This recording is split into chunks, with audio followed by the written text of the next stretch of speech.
So tell us a little about yourself. Paul Hughes. Paulie to everybody who knows me. I've been in this industry now for 42 long years. Wow, 42 years. How many games is that over 42 years? Oh, good Lord. I think I'm on to 54 now. Wow. I think it is. And how did you get into games then?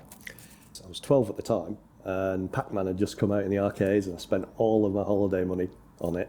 And when I came back to a Commodore VIC-20, one of the first colour computers, I thought, I can do this. Not knowing how difficult it actually was, but I managed to crank a version of it out, and I've never looked back. So after a long, very successful career, why Rockwater? How did you kind of end up here? I kind of retired after about 38 years like that. I wanted a break from it.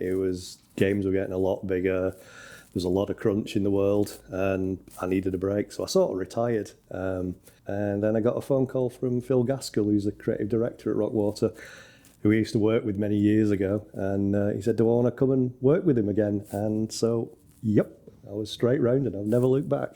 How did it feel to kind of make the shift to mobile games? It was something that we'd never tackled before. It wasn't too bad for me. I tended to do a lot of games on low power machines, so people would be doing like the PlayStation 4 version of a game, I'd be doing like the PlayStation Vita version of it, or 3DS or DS. So I was used to taking high-end games and porting them down to lower powered pieces of hardware. So it was kind of, yeah, it's a challenge. It's a computer, it's just a smaller one. So yeah, it was a challenge, and I loved it.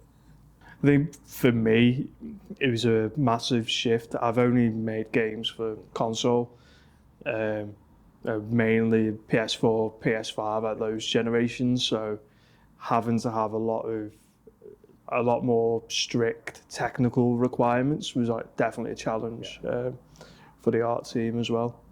But we made it through. We made something. I think looks just as it's good. where Unreal actually came into its own. I mean, I would say surprisingly, people think of Unreal as a super high-end PC engine, runs on like your high-end devices. Even though it's always had support for mobile platforms, people tended not to really use it. So, like, you know, we were used to using Unreal at Rockwater, so why not? We knew the technology, and I think it surprised us how well it dealt with it. It's so configurable, Unreal. You can wind down virtually everything on a device, CPU by CPU basis, so you really could tune it to all devices. So it really worked really well for us. I think that was the main thing for the art team as well, because Unreal is so scalable.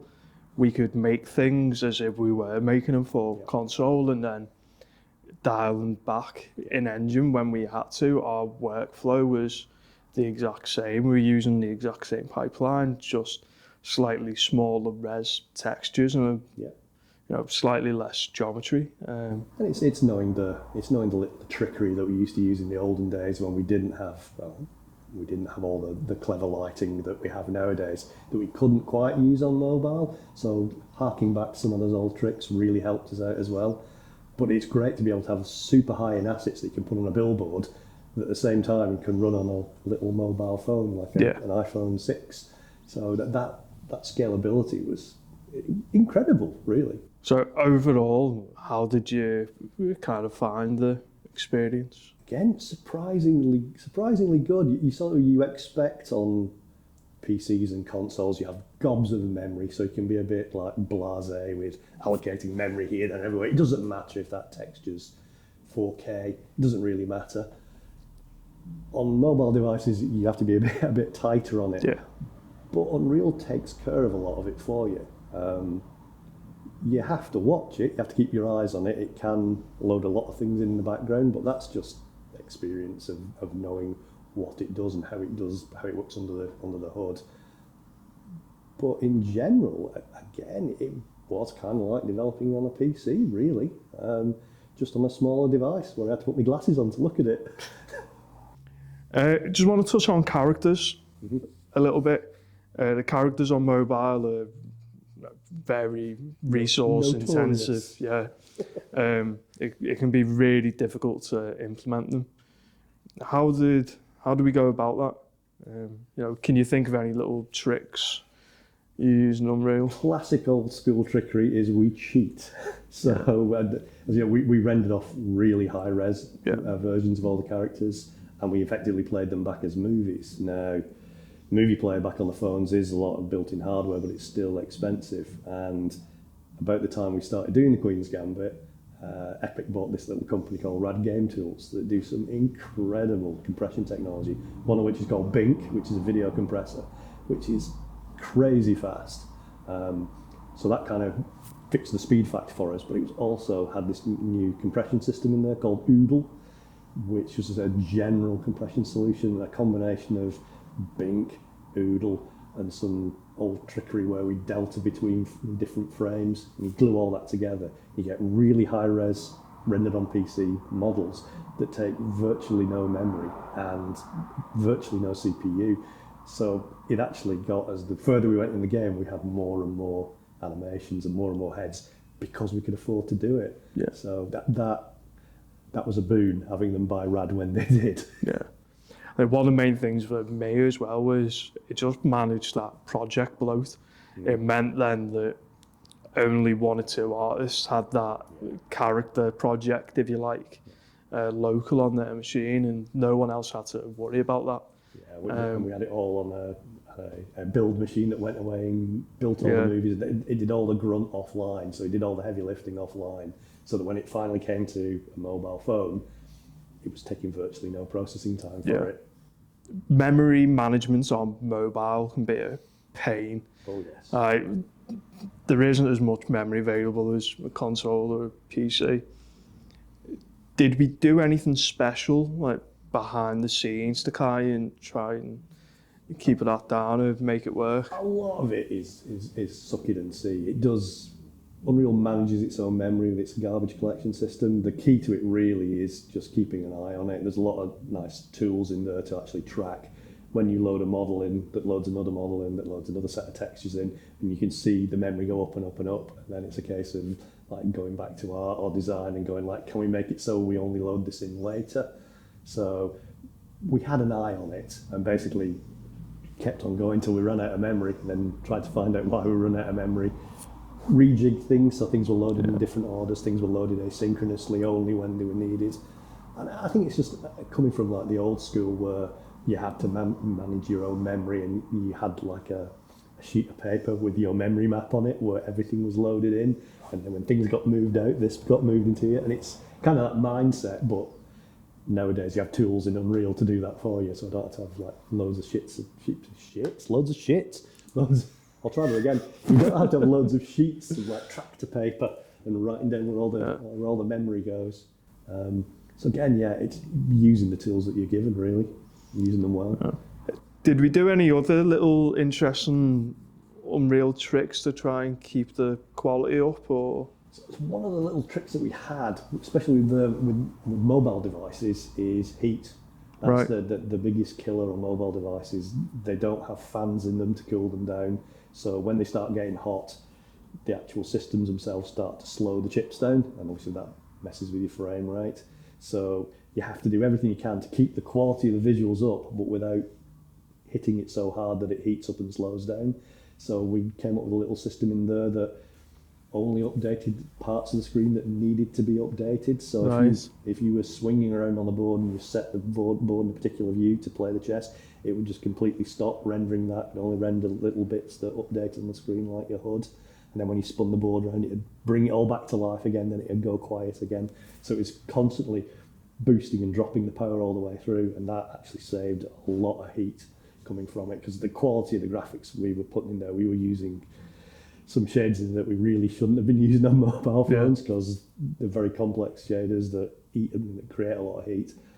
So being able to toggle it on and off as and when we needed it, as people are moving around the board, we got rid of a lot of that heat, but we kept the visual quality up, and we were really proud of that. That was one of our senior programmers just had a brainwave one day. Why don't we try this? Because it was starting to get warm, and it just cut it out. It was lovely.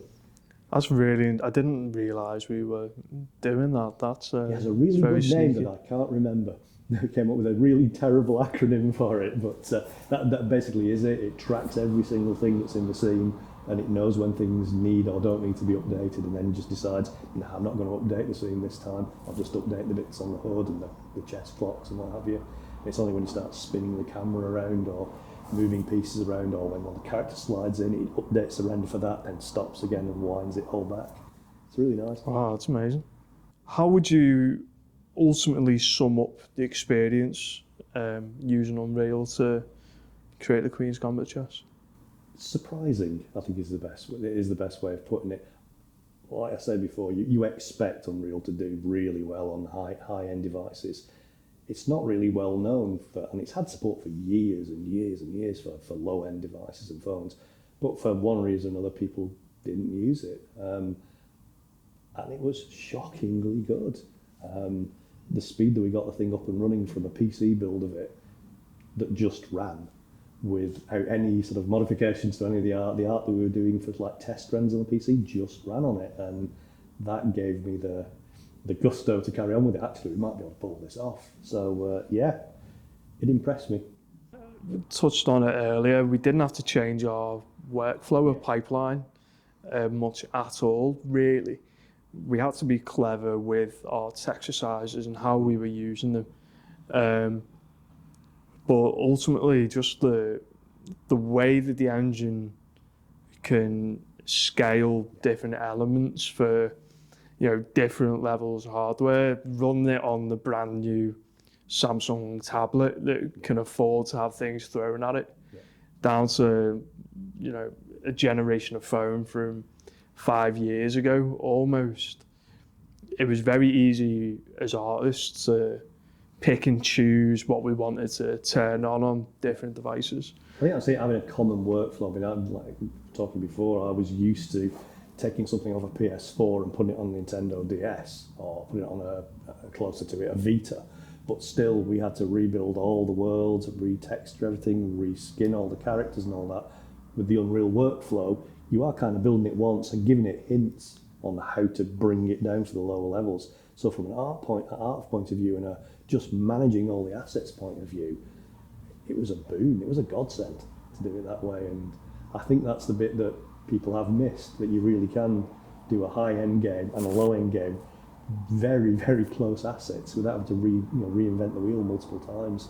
And I think that's where, like you said, scalability really made a difference. If you could give any devs, or any other devs, like any little bit of advice for developing for mobile through Unreal, or, you know, any devs considering using Unreal for mobile development, is there anything that you'd pass on to them? The most obvious one is give it a go. I think that's the first hurdle. With a lot of things in technology, it's things are always, we can't do that. Give it a try. You never know. And that was the thing for us. It was like, which way do we go? We've got experience of Unreal, so let's not waste that experience. And we gave it a go, and actually, it paid off. Give it a fly. Use the tools in there to keep an eye on your memory usage, your texture usage, and if you use the tools that are provided with it, you'll be surprised. Yeah, that statistics page is probably one of my favourite pages in Unreal. I can see when another artist, you know, subbed the texture and all of a sudden it's eating up half my memory for the scene. I can even see if it's named incorrectly and see if it's going to send me OCD. I'm a big one for stats, so at the end of a project I'll go in there, we had this many models that use this many textures and all that, and you can just, like, rather than being obsessive about it like I normally am, I can just get a report from Unreal. It'll tell me everything about the game, and I can just go in there and go, we built 8 million of these objects and we had 1 trillion triangles across the whole game, and really nerdy stuff like that nobody except me really cares about. I care. Both of us care about. Yeah.